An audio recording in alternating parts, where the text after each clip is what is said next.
Assalamualaikum warahmatullahi wabarakatuh. Pada video ini kita akan lanjutkan pembahasan tryout yang pertama SBMPTN tahun 2013 yang diadakan oleh Bimbingan dan Konsultasi Pelajar dan Negeri. Kita sudah membahas sampai dengan nomor 23 bersika, dan kita akan lanjutkan dengan nomor 24. Pasangan fenomena di bawah ini yang menunjukkan perilaku sifat dualisme, yaitu gelombang sebagai partikel dan partikel sebagai gelombang. Ya, sifat gelombang partikel, gelombang cahaya yang dimaksud sebagai partikel, itu ditujukan oleh peristiwa efek fotonistrik dan efek Compton. Dua-duanya adalah sifat partikel dari gelombang. Kemudian sifat partikel dari gelombang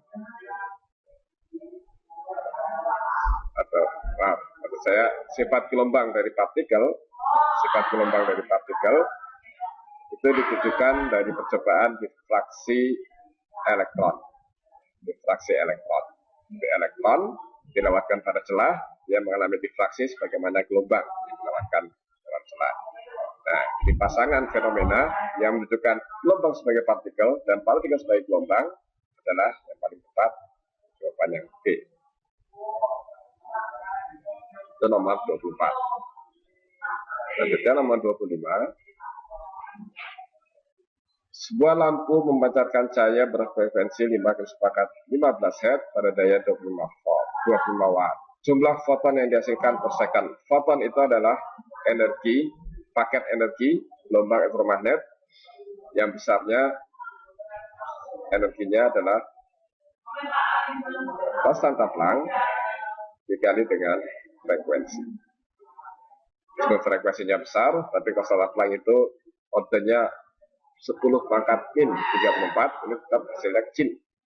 Nah, kalau ada satu lampu memiliki daya 25 watt, itu artinya dalam 1 second lampu itu memancarkan energi 25 joule. Nah, kalau energi ini kita nyatakan dalam foton, maka 25 joule ini energi yang dipancarkan oleh lampu itu adalah jumlah foton dikali energi satu foton. Sehingga jumlah foton bisa kita cari N. Jumlah foton itu akan sama dengan energi dalam 1 second, yaitu 25 joule, kita bagi dengan energi satu foton. Konstanta Planck adalah 6,6 kali 10 pangkat min 34 dikali frekuensinya adalah 5 kali 10 pangkat 15. Nah, kalau kita hitung pangkatnya, ini akan sama dengan sekian kali 10 pangkat. Ini jadinya pangkat 18. Pangkat 18. Oh, sorry, 19. 19. 34 dengan 15, ya, 19.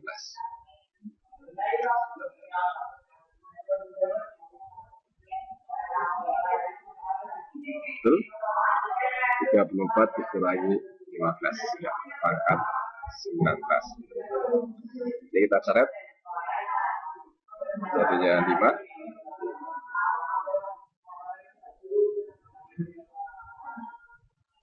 5 dibagi 6,6.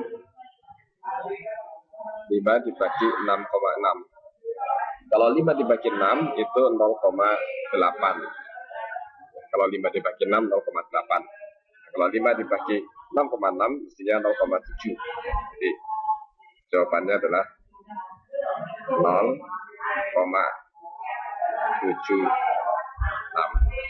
atau 7,6 kali 10 pangkat 18. Ini pangkatnya keliru, harusnya bukan 17 tapi 18. Salah ketik ini. Jawabannya adalah C.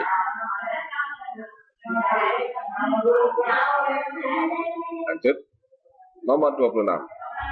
Sebuah benda yang melayang di dalam zat cair mengalami tekanan yang sama antara bagian atas dan bagian bawah.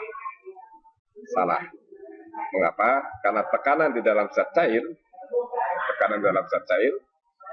tekanan mutlak itu tekanan atmosfer ditambah tekanan dalam zat cair. Nah, sekarang tekanan yang diambil oleh zat cair atau disebut juga dengan tekanan hidrostatis bergantung pada kedalaman. Nah, kalau benda berada di dalam zat cair melayang, itu artinya dia mengalami tekanan yang berbeda di atas, kalau di permukaan air, di bagian atas dengan di bagian bawah karena perbedaan kedalaman di sini. Sehingga atas apa yang menyebabkan dia melayang? Yang menyebabkan dia melayang adalah adanya gaya apung atau gaya Archimedes di sini, gaya Archimedes. Nah, juga ada gaya berat M kali G.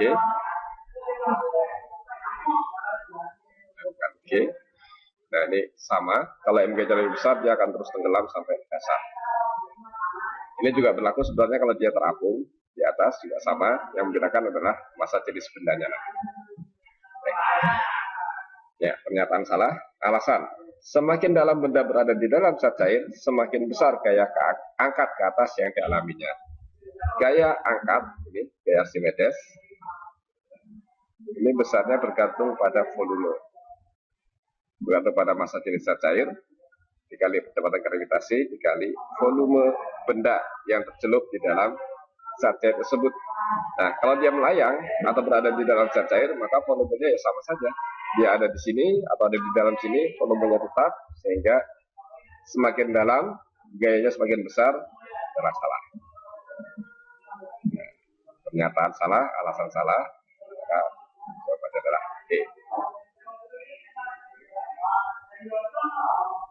Nomor 27. Jika elektron dan foton mempunyai panjang gelombang yang sama, maka keduanya mempunyai momentum yang sama. Ya, momentum gelombang itu dinyatakan sebagai konstanta Planck dibagi panjang gelombang. Karena partikel juga bisa mempunyai sifat gelombang, maka partikel yang bergerak yang punya momentum juga memiliki panjang gelombang. Nah, kalau panjang gelombang foton dan elektron, yang satu partikel, yang satu gelombang, partikel dan elektron mempunyai panjang gelombang yang sama, maka momentumnya adalah sama. Nah, momentum berbanding lurus dengan panjang gelombang, salah. Berbanding terbalik. Jadi, jawabannya benar salah adalah C. Kita lanjutkan. 28. Sebuah balok bermassa 10 kg meluncur di atas bidang horizontal kasar dengan laju awal 20 meter per second. Balok berhenti meluncur selama 5 second. Maksudnya, dia bergerak 5 second kemudian berhenti. Pernyataan di bawah ini yang benar adalah balok mengalami perlambatan. Lambatannya benar, karena dia mula-mula punya kecepatan, kemudian akhirnya berhenti, dia mengalami perlambatan. 4 meter per second kuadrat, kita hitung saja dengan persamaan GL dB. P sama dengan V0. Kalau jadi perlambat berarti minus A dikali T. Kecepatan akhir kalau dia berhenti adalah 0. Kecepatan awal adalah 20 minus A, dia berhenti setelah 5 second. Ya, kita saksikan untuk A, maka A sama dengan 20 dibagi 5 dalam satuan meter per second kuadrat. 20 bagi 5 adalah 4. Jadi, nah. Tausian gesek kinetik nomor 3 dulu kita lihat. Ya. Oke, nomor 22 aja. Besar gaya gesek kinetik yang dialami balok adalah 40 Newton. Ya. Gaya apapun itu bisa kita tuliskan sebagai massa dikali percepatan. Nah, kalau kita ini aslinya adalah sigma F. Nah, tapi jika kita asumsikan hanya gaya gesek yang menghambat jalannya balok itu, maka kita tuliskan gaya gesek adalah ya, massa balok 10 kg, percepatannya tadi sudah kita hitung 4, maka ini sama dengan 40 ton. Ini benar juga. Koefisien gesek kinetik antara balok dan bidang 0,4. Nah, gaya gesek, koefisien gesek itu adalah mu. Mu itu sama dengan gaya gesek dibagi n. Gaya geseknya adalah 40, sudah kita cari. Gaya normal, kalau bendanya 10 kg, masanya berarti 100 Newton, dia terletak di atas bidang horizontal, maka gaya normalnya dalam kasus ini sama dengan gaya berat, yaitu 100 Newton. Sama dengan 0,4.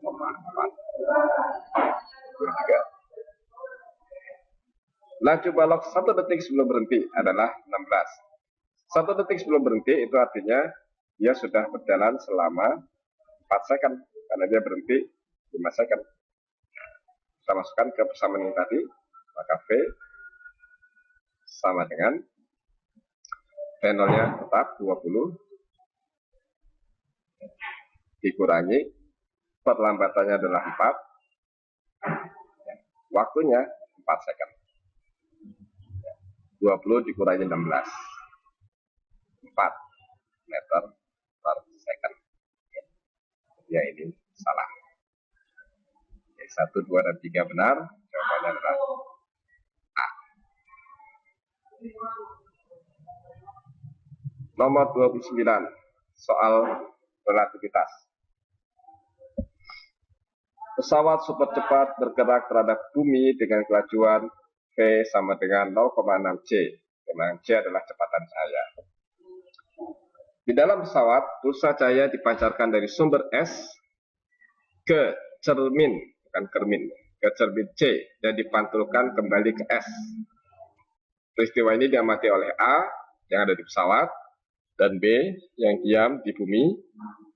Menurut si A, waktu yang diperlukan pulsa cahaya untuk bergerak bolak-balik dari S ke C kembali ke S adalah 2 kali 10⁻⁸ second. Pernyataan di bawah ini yang benar. Menurut A, jarak S ke C 3 meter. Dari S ke C, kita bisa cari dari sini jarak. Itu adalah kecepatan. Jarak adalah kecepatan. Dalam ini kecepatan cahaya C dikali selang waktunya. D. Nah, selang waktunya adalah dari S ke C. Kalau di sini S ke C ke S 2 akan sepakat 8, maka kalau dari S ke C adalah separuhnya, yaitu 1 kali sepakat min 8. Ini sama dengan 3 kali 10⁻8 dikali 1 kali 10⁻min 8. Min 8-nya hilang, yang kita dapatkan sama dengan 3 meter. Betul ya, 3 meter. Benar. Menurut B, jarak S ke C adalah 2,4. Nah, 3 meter adalah menurut A. Menurut B, kalau ini dia bergerak, maka panjangnya akan tampak menyusut. Dengan penyusutan, ya, kita penyusutan panjang L sama dengan L0 dikali akar 1 min V kuadrat dibagi C kuadrat. Oke, L0-nya adalah 3 meter. Ini 3 meter. Nah, nilai ini ya kalian mestinya sudah hafal, sudah sering ngerjakan. Kalau V-nya 0,6 C, maka nilai akar ini adalah 0,8. Kali 0,8, ketemunya adalah 2,4 meter. Oke, ini benar juga. Oke, nomor 1 benar, nomor 3 pasti benar. Menurut B, Waktu yang diperlukan pusat cahaya untuk bergerak bolak-balik adalah 2,5 kali sepakat min 8. Ya, ini kita gunakan persamaannya ini. Delta T adalah delta T0 bagi akar 1 min P kuadrat per C kuadrat. Delta T0 adalah waktu menurut si A, yaitu 2 kali 10 pangkat min 8 per nilai akar ini adalah 0,8.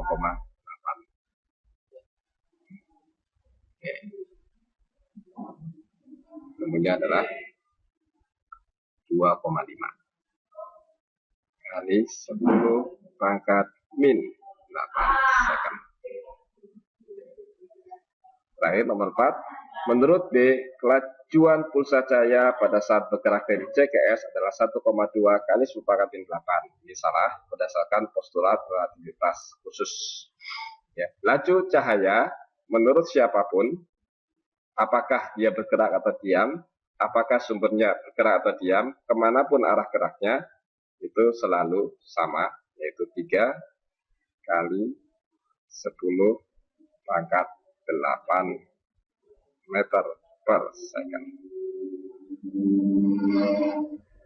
Ya, jadi 1, 2, dan 3 benar, nomor 4 salah.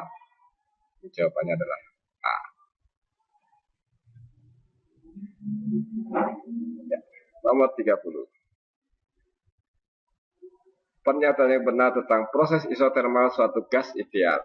Proses isotermal adalah proses di mana suhu awal dan suhu akhir itu sama. Suhu awal dan suhu akhir itu sama, atau proses yang berlangsung pada suhu tetap. Suatu gas ideal, cara ketik lagi nih. Suatu gas ideal. Pernyataan yang benar, energi dalam tidak berubah. Nah, ini betul. Mengapa? Karena energi dalam itu sebanding dengan suhu. Jika suhu awal dan suhu akhir sama, maka energi awal dan energi dalam awal, energi dalam akhir juga sama, sehingga energi dalam gas tidak berubah. Itu betul. Usaha yang dilakukan, kita lihat dulu nomor 3. Usaha yang dilakukan gas tidak nol, ini mestinya benar. Penjelasannya begini. Proses isotermal, kalau digambarkan dalam bentuk diagram tekanan terhadap volume, itu bentuk grafiknya seperti ini prosesnya. Nah, gitu. Ya. Nah, prosesnya bisa ke kanan, bisa ke kiri. Nah, tapi besar usaha itu adalah luas ini. Kita lihat aja luas ini. Kalau kita bisa menghitung luasnya, itulah nilai usaha. Nah, jelas ini punya nilai. Ya, pasti tidak sama dengan 0. Ini benar.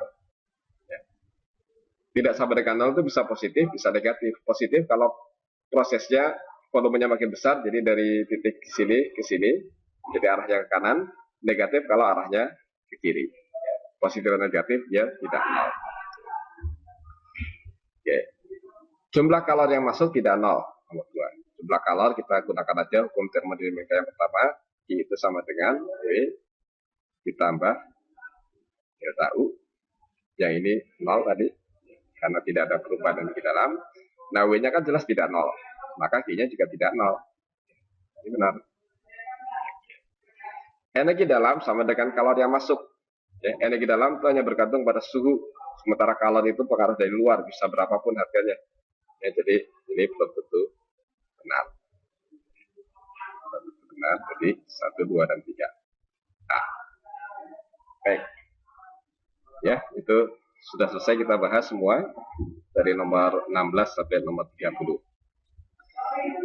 Baik. Kritik dan saran sangat diharapkan kalian bisa mengirim ke email saya. Email saya